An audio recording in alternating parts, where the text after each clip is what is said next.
Diyan. Ayan. So, ganyan siya. Nakikita nyo pati cover, oh. Hindi nga siya nagkaroon ng kalawang, eh, oh. Iba talaga siya kapag original unit. Ayan, tignan nyo yung loob, oh. Ayan, so ganyan pakakinis yan. Yan na yung sinundan kasi yung mga nauna dito is yung tinatawag natin na ditubo na unit. So ito, hindi na. Pero, ito yung mga latest model ng mga early 70s and 80s. Yan, ito yung itsura ng capacitor, ganito pa siya. Ayan, so nilinis ko na siya. Puro alikabok lang siya. Pero makikita nyo naman yung lobo. Wala pa talaga siyang repair. Napakakinis. Nakinis pa sa inyong misis. Ayan.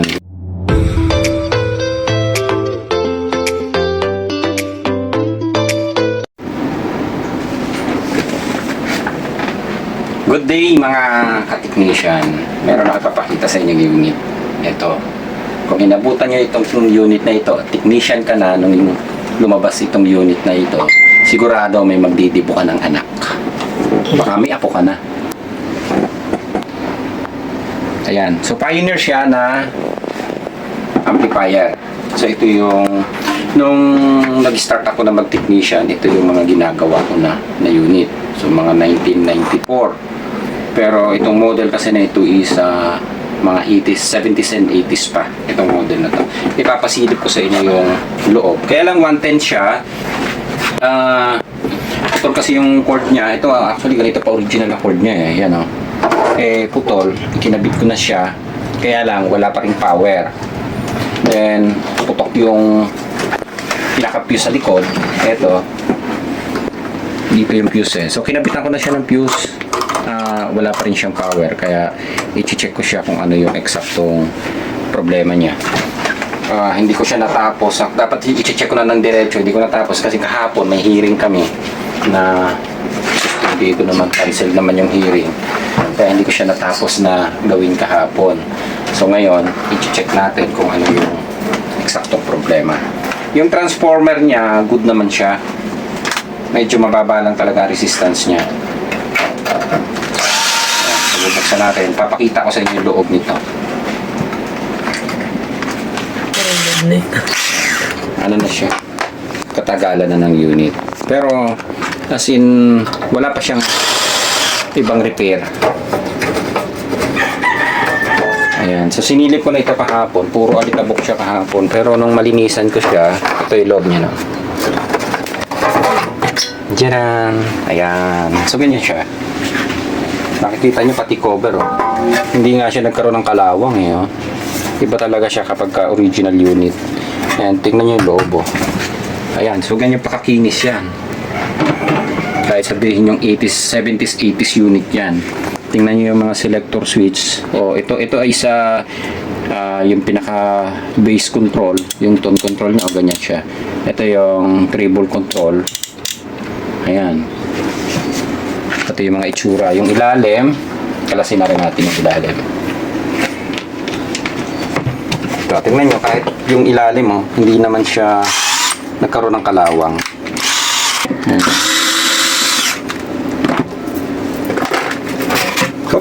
Ayan. Tingnan yung loob, oh. Siya na yung sinundan kasi yung mga nauna dito is yung tinatawag natin na ditubo na unit. So ito, hindi na. Pero ito yung mga latest model ng mga early 70s and 80s. Ayan, ito yung itsura ng capacitor, ganito pa siya. Ayan, so nilinis ko na siya. Puro alikabok lang siya. Pero makikita nyo naman yung lobo. Wala pa talaga siyang repair. Napakakinis. Nakinis pa sa inyong misis. Ayan, kaya naputol na yung cord. Ito. Nakakala ko sira yung transformer. Kasi usually yung issue nyo, mga 110 to eh. Ayan, so good pa itong transformer na to. So ganyan siya. Ayan, ah. Tapos, actually may nasilip na ako na problema dito. Yung rectifier diode. Then, ito napakasimpleng i-check nito. Dito. Ayan, nakita niyo yung ginamit na transistor. Ang tawag namin dati dito, sombrero type eh. Yan. Nung nag-i-start na lang tayo maggawa, sombrero type. So, madali lang ito i-check para malaman nyo kung shorted. Direct na kayo sa ground eh. Ito negative yan. Negative ground. Tapos tingnan nyo itong pinakaulo na yan ng sombrero. Nyo ba ang pag-check nito? Yan. Itong transformer nito, hindi nyo ito basta pwedeng i-tester. Itong transformer na to. Kasi nagkakaroon ng reverse o balik na supply ito. Kung naka-extend ka, kung naka-X1, so masisira ang tester nyo. Katulad ng tester ko, tingnan nyo yung nangyari sa tester ko ngayon. Naka-X1 ako.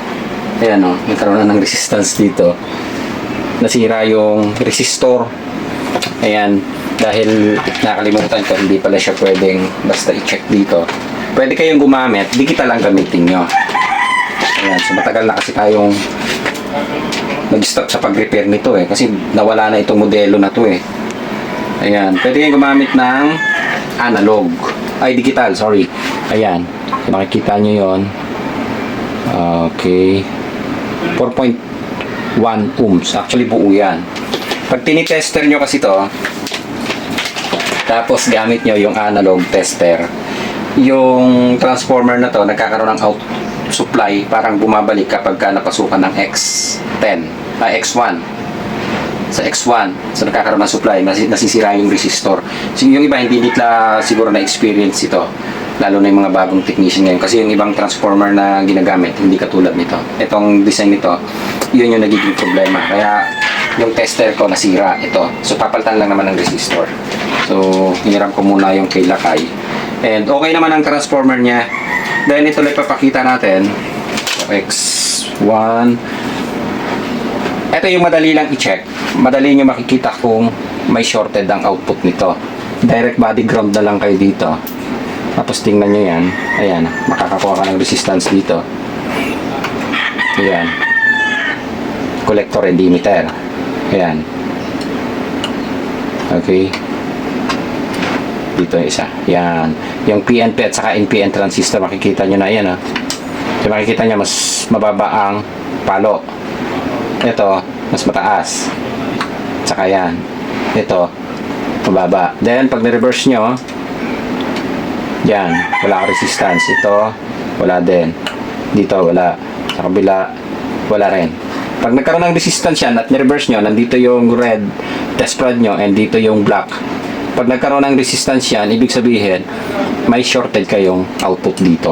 Ang kagandahan lang nito kasing unit nito. Once na may nakita kayo ditong shorted, pag chinek nyo yung parts na yan lang ang sira. Hindi katulad ng mga ampli ngayon. Pag nagkaroon ka ng problema dito sa output na to, pati yung mga resistor dito, at saka transistor na nakakabit, nadadamay. Ito hindi. Yung ganitong design. Yung sa mga old na ganito. Ang pinakamahirap lang na experience namin sa mga amplifier, yung brand ni Sansui. Ang tawag namin doon, Sansunog. Sansui. Napakahirap patinuin. Hindi katulad nito. Pag nagpalit kayo ng output nito, basta original output ulit, okay na yan, gagana na. Hindi katulad ngayon, pag nagpalit ka ng output, kadalasan may mga sirang resistor, may mga sirang transistor. Ayan. Yung fuse, okay naman siya. Ayan. Then, meron siyang, eto, yung tawag namin dito is tawag dito, yung trimmer. Ayan. So, madali mong i-balance yung supply output o supply nung base emitter. Ang base emitter niyan parehas din ng ginagawa natin doon sa mga modelong ampli ngayon. Pag tinignan natin yung transistor, voltage balance. Kung ito yung ating transistor, dalawa, isang PNP, isang NPN. Sabihin natin ito ay NPN or PNP. Ayan.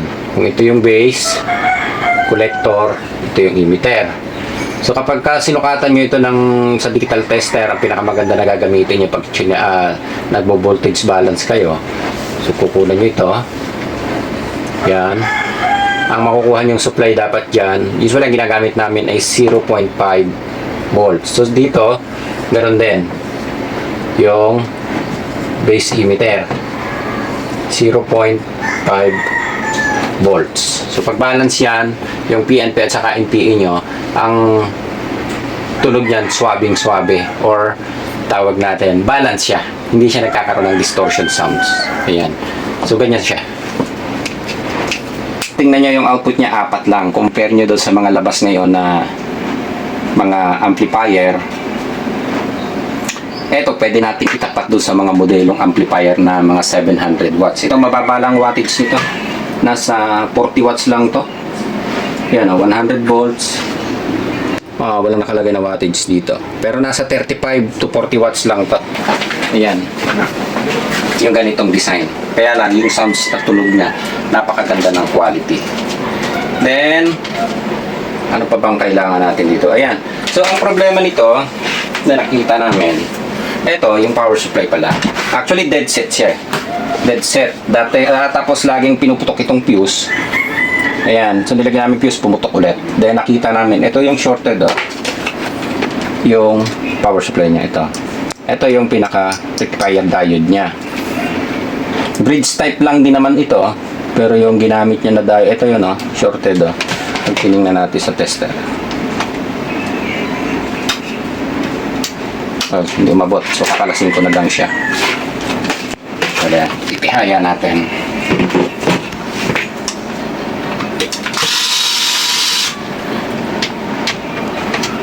Ayan. So, nagkukulik kasi ako ng ganito ngayon. Natuwa kasi ako Kasi parang bumalik sa atin yung memory nung bago pa lang tayo nag-i-start maging technician. Ayan. So, ito yan nakalimutan ko na nga iba kung paano gawin. Pero ito dati yung talagang naabot kami ng halos start kami ng umaga hanggang madaling araw. Minsan nakapokus pa kami sa pagre-repair nito. Lalo na yung tinatawag na bangungot na trouble. Ayan So ito Ayan. Pag na-reverse ko ito, ayan shorted. Itong isa, hindi. Ayan. So buo yung isa. Kaya lang, hindi naman siya pwedeng palitan na isa lang. So hindi ko alam kung makakakuha ko ng original pa nito. Pero pansamantala, papalitan ko na lang. Simple lang to. Yung pagkakadesenyo nito, ayan dalawang diode na magkasalisi, then dalawang diode na magkasalubong. Tapos, ito yung supply niya. Ang negative niya, supply, nakabody na siya. Yan ito Yun, nakahinang na siya sa mismong body. Ito. Yun. Yung power supply lang din yan. Yung power supply na yan, ang ginamit nilang diode, dalawa. Ayan, magkasalubong. Ayan. Tapos, yung isa, ganito naman siya. Tapos, ayan, ito yung isang diode, ito yung pangalawang diode. Then, dito lang yung nakakonect yung supply. So, pagka tinignan niya yan, bridge diode din yan. Ito yung positive, ito yung negative. Pagka pinagsama itong dalawang diode na ito, compare natin doon sa diode ngayon, na gagamitin natin, ay isang diretsyo na siya. Ito yung positive, ito yung negative, ito yung AC na nasa gitna.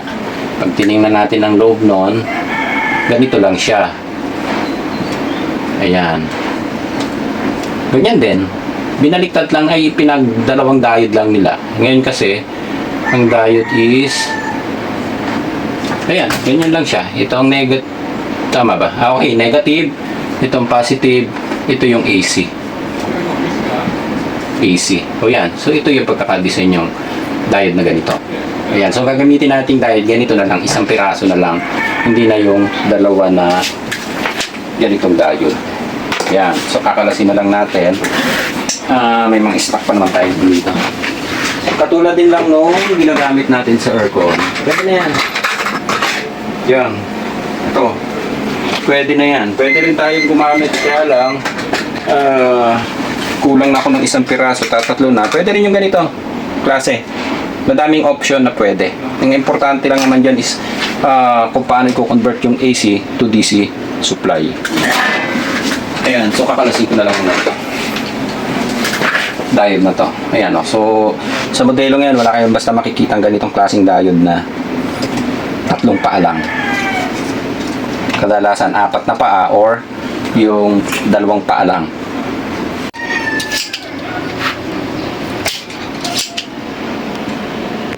Ito actually, itong mga hinang na to, 30 watts lang ang ginagamit namin na soldering. Hindi siya katulad ng mga hinang ngayon, napakatitigas tanggalin. Ito malalambot lang to, yan oh. Napakadali lang lusawin. Dito pwedeng 30 watts lang to, napakadaling tunawin ng mga hinang nito. Hindi katulad ngayon na napakatagal lusawin ng mga hinang. Yan. So nakalas na natin yung parts na yan. Tingnan nyo yung sign ng diode, ayan oh. Bridge lang din siya. Ayan, magkasalubong na diode, tapos ito magkasalisi naman doon sa kabila. Ayan, then ito yung diode nya. Testerin lang natin para mapakita ko. Ayan, so naka X1 lang tayo. Ito yung magkasalungat, gitna. Pag ni-reverse, ayan, wala yung resistance. Sa dulo-dulo, wala din. Ito yung isa, yung kulay itim. Ito yung nagkaroon ng problema. Yan o, shorted o. Pag ni-reverse ko, yun. So, kaya hindi siya mag-power. Actually, pwedeng ito lang sanang palitan. Isa lang, yung isa buo. Kaya lang, hindi siya magbabalance eh. Kaya ang gagamitin ko yung ganitong klase na lang. So, kukunin lang natin yung AC na nasa gitna. Ito lang, kita nyan, AC. Ito positive, ito negative. Pag binalik natin dito, okay. So, ito lang yung dalawang paa. Kukunin lang natin to. Iangat ko na lang.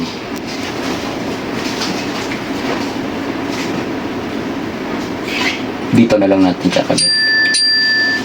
Yan. So, wala naman polarity kapag ka AC. Pwede baliktad.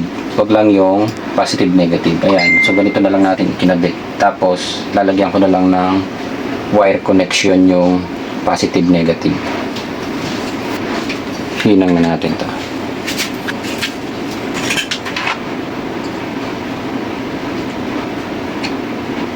Yun. Ganun lang.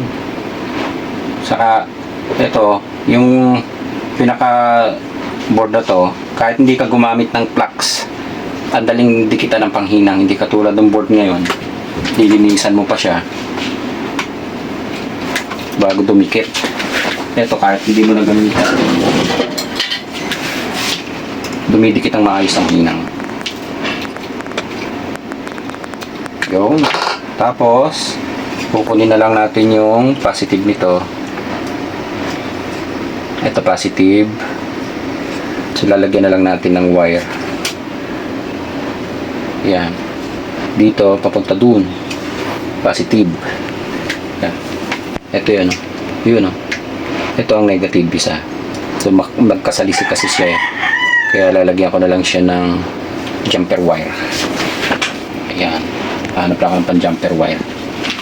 Ito, ito yung positive. Makikita nyo naman doon sa diode, may nakalagay na plus. So dito yung magkasalubong na sign na ito, yan yung positive. So nilagyan ko na lang siya ng wire, then dito ko siya kukonect. Teka, nagamit tayo ng tweezer.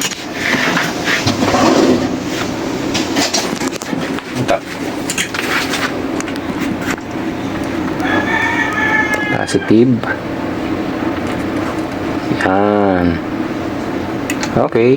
Then, itong isa, negative. So, ayan na siya. Meron na tayong nabuong power supply. So, hindi na natin ginamit yung, dahil wala tayong ganong klase, ganito na lang siya. Ayan. Okay. So, ang importante lang naman dyan, ito, hindi naman yan ganun kamaselan. Yan. Okay. So, ganyan ang pwesto niya. Then, ito yung input, yung dalawang kulay red na yun, yung output ng transformer, then input nitong pinaka-diode natin. Yan. Tingnan natin kung tutunog na.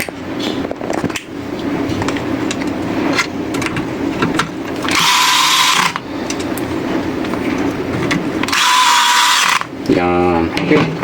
So, tingnan nyo. Ganito na lang siya ngayon. Pwede natin siyang ihiga ng konti. Yan. Okay. So, mas maganda sana kung may balik natin yung original para all original pa rin siya. Ayan. Kami kumalang na. Ayan. Okay. So, ganito siya. Madali lang to actually. Kapag nakuha nyo, napaka-basic ng amplifier. Pag nakuha nyo ito, ito yung pinakamagandang pag-aralan ng ampli. Kung may makuha kayo compared sa ngayon. Bagay ngayon, madadali na rin lang naman gawin. Pero sa troubleshooting, ito yung napakadadali. Ito kasi dati may mga diagram siya na pwedeng sundan. Ngayon, hindi ka na lang may makukuha na diagram. Ito 110 yung aking supply na to. Nakakonect sa loob. Tama ba? Pag pumutok, sira. Ayun, may power na. Ito. Tapos, meron pala kayo tuturo sa inyo dito. Ito, ang supply kasi natin dito sa atin is 110, 120. Kung makikita nyo yung supply na nakadikit dito, nakalagay dito, 100 volts lang talaga siya. Ayan o. Dito, 100. So, bihira ang transformer natin na 100 sa Pilipinas. Ang transformer na ginagamit natin dito, 110, 120. So, pwede nyo naman, kung gusto nyo ipa-rewind to ng convert to 220, pwede rin siya. Tapos, meron yan dito, spare. Ito. May mga sikreto yan dito Nakikita nyo itong isang wire na kulay green. Wala yung pinagkabitan, pero nakahinang siya dito. Yung isa kulay yellow, ito yung nakakabit sa fuse. So, may pagkakaiba yung dalawa. Itong isang linya na green na ito, ano siya, para sa 120 input. Itong isa, yung kulay yellow, para sa 100 volts input. So, binabago namin yan. Kung hindi kami magpapa-rewind ng transformer at meron silang transformer na ginagamit, pinagpapalit namin itong yellow dun sa green. Ito, susukatan natin para makita yung difference. Ayan. Ito, naka-set kayo ng AC. Digital na lang para madali nyo makita. So, ito yung input natin nakakabit sa transformer. Yan 119.6. So, 120. 120 yung mga transformer kasi natin. Ulitin ko. Yan So, yung transformer natin, kapag ka 100 volts lang kasi ang input nito. So, mas mataas ang IA. Kaya ang ginagawa namin, pinagpapalit namin. Kasi yung isa para sa 120 yan Tingnan niyo yung difference niyan. Tapos sasaksak ko na 110 to. Kaya naman siyang i-load. Kaya lang, mas mataas yung supply. So, nire-reduce kasi namin siya para maprotektahan din yung transistor. Ito yan yung output ng transformer. Ayan. Nakikita nyo, 56. Ayan 56 volts. Yung supply input na pumapasok dito din. So, gagawin ko ngayon, kakalasin ko to.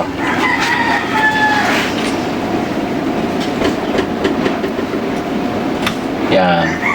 Then, siya yung ililipat ko dito. Ito, spare lang naman siya.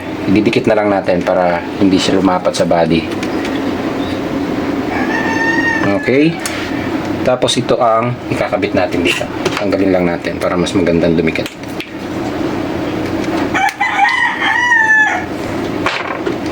Yan.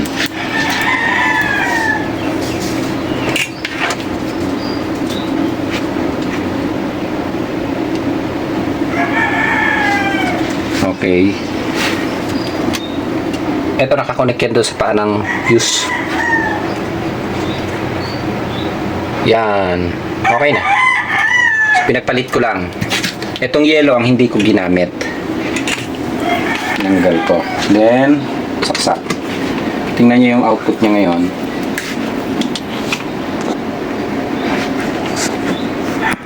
Ayan. 45 volts na lang o 46 volts.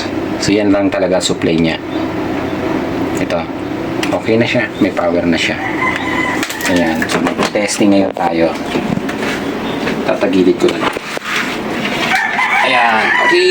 So, gagamit tayo ng mixer para makapag-Bluetooth input tayo. Yung connect lang tayo sa ayan auxiliary 1, auxiliary 2. Ano natin kung gagana. Yung socket ng makikita yung socket ng speaker, ganito pa yung ginagamit niya, no? Hindi siya declip. para ipa-plug mo lang siya. Then meron siyang nakalagay doon na positive. Yun, yung may red, yun yung positive. Ayan, so dito siya. Meron siyang speaker A at saka speaker B. So gamitin natin is speaker A lang. Yan, dalawa lang. Dito. Yung. Tapos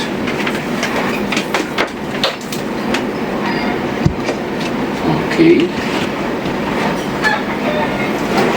Yung power niya, ito yan. Kung tinignan niyo yung power, ito power. Yan, nakasulat dito. Power on. Speaker A. Speaker off. Speaker B. Speaker AB. Ito sa pinakadulo. So, gagamitin natin speaker A lang. Treble, bass, EOX, auxiliary 2. So, naka-auxiliary 2 tayo. Yan.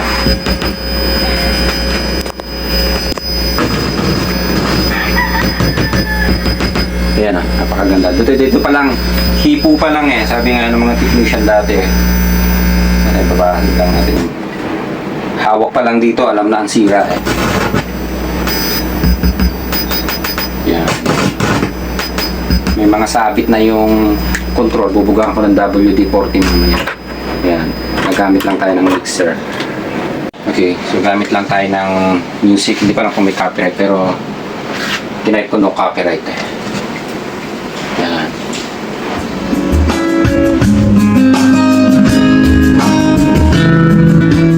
Ang ganda ng sounds. Compare mo dun sa mga bagong labas na ampli ngayon. Ilalaban ko to. On the dark days na highway. Okay na siya. Ang gagawin ko ngayon, lilinisan ko lang muna siya ng WD-40 kasi mag-aralgal eh. Buhay ko lang. Okay? Ito. Ito ang kagandahan nito. Compare nyo doon sa mga gumamit dati ng mga control na ganito. Ano siya? Nasisira. Yung sample ako niyan. Ito yung mga ganitong control. Pagka ninisprayhan nyo yan dito ng WD-40, umasa kayo mga isang buwan, wala na, effective na. Kaya pagka gumagawa kami ng mga ampli na ganito mga control ang ginagamit, pag nagre-repair kami, automatic, pinapalitan na rin namin lahat yung control. Compare nyo naman dito, all original pa siya. Yan o. Sa selector, original pa siya. Babaliktad lang natin para ma-sprayhan. Yan o.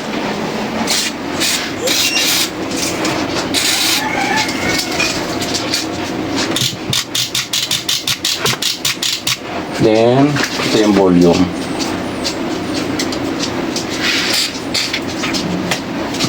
Ito yung isa. Yan. Hindi to katulad nung mga ginagamit ngayon na pagka na-sprayan nyo na ng contact cleaner, umasa kayo mga ilang buwan lang, nasisira na. Yan. Ito, selector type pa yung ano niya. Yung base at saka treble. Yan. Ito selector. Yan.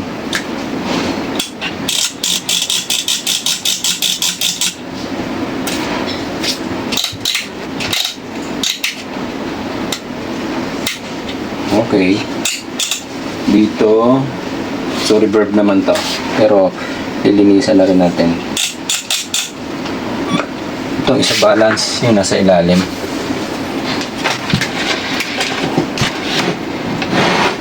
Ito.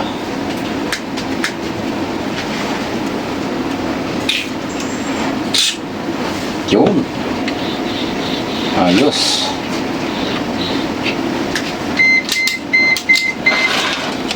Yung mga selector switch, parang okay pa naman. So, hindi ko na lang si-sprayan kasi mahirap pasukan ng WD-40.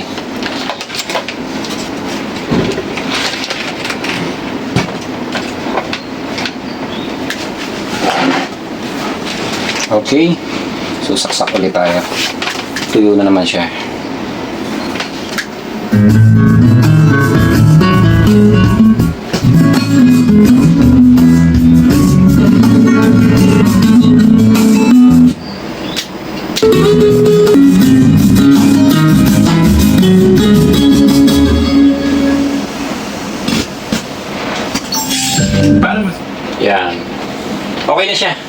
ganda ng tunog, napakalinis. Compare natin doon sa ibang ampli natin. Mag-try tayo ng ibang sounds.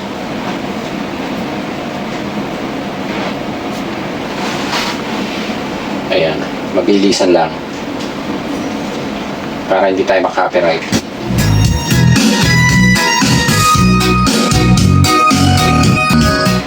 Ayan.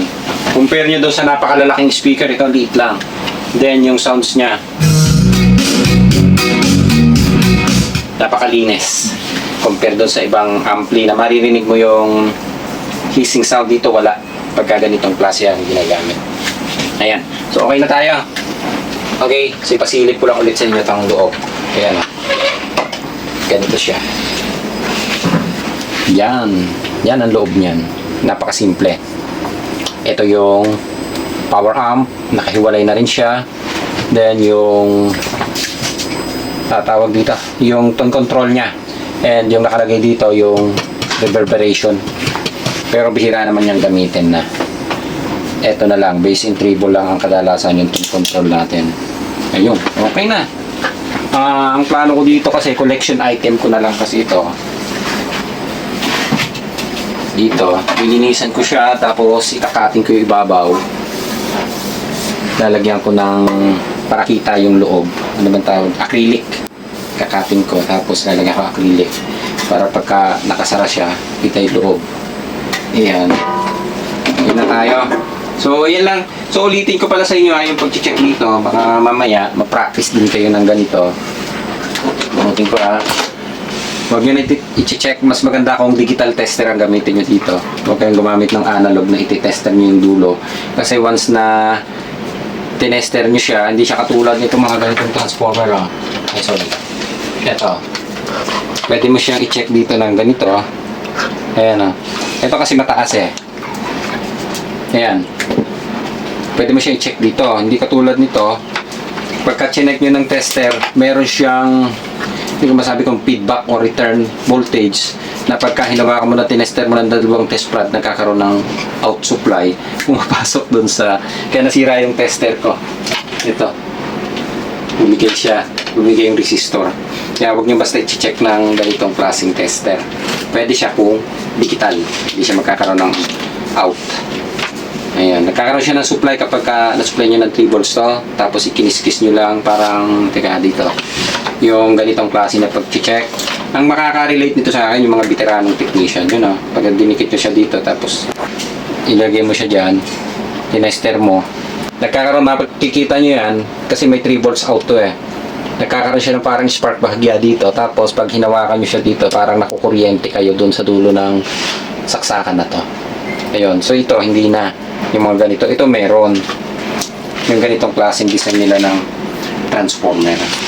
Kaya, nasisira yung tester kasi pagka bumalik yung voltage papasok doon sa tester, nasisira yung X1 nyo. Akala nyo nag-tester lang kayo ng transformer. Ayun. Okay na tayo. Yan. So, i-observe ko na lang, napakaganda pa ng sounds niya. Natuwa naman talaga ako kasi talaga sabi ko nga sa inyo, ito yung mga kauna-unahang nire-repair namin nung bago pa lang tayong nagti-technician. So, matagal na unit siya. Matagal na. Early 70s, 80s model itong unit na ito. Kaya lang, wala na ako nung speaker. So, maghahanap ako nung original na speaker niya. Ito. So, iba na yung ginagamit ko. Medyo modelo na siya na speaker. Okay, so sound check tayo. Sound check. Tingnan lang natin kasi baka magkaroon ng copyright. Ito yung likuran nyo. Napakaganda. Napakakinis pa. Okay, sound check tayo. And I can meet you on the west side. She said that she won't roll me, I told her let's ride. Tell me don't do you fantasize. All I wanna be is the top prize. Top prize. Linis ng tunog. Yan, ang ganda ng sounds niya. Napakalinis. So, ganito siya tumunog. Hindi lang tayo makapili ng magandang music dahil may copyright. Ayan. Stop.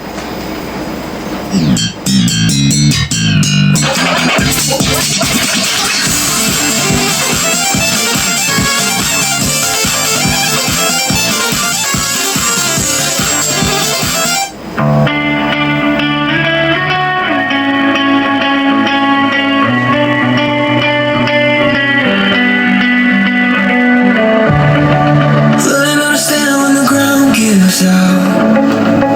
Maganda. Maganda na Getting sound. used to quiet when the noise dies down. Ito yung bass niya. I can see the damage when I look around, but I'm still here breathing. So I'm here. I-audio natin ang konti.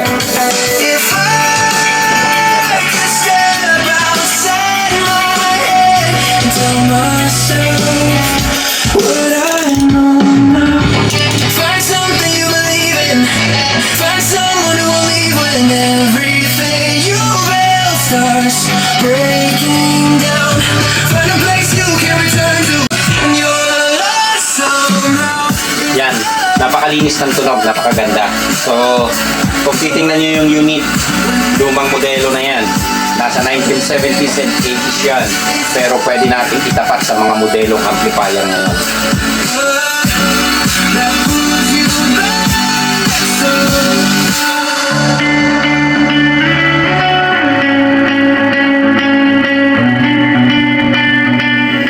Ayan. Okay.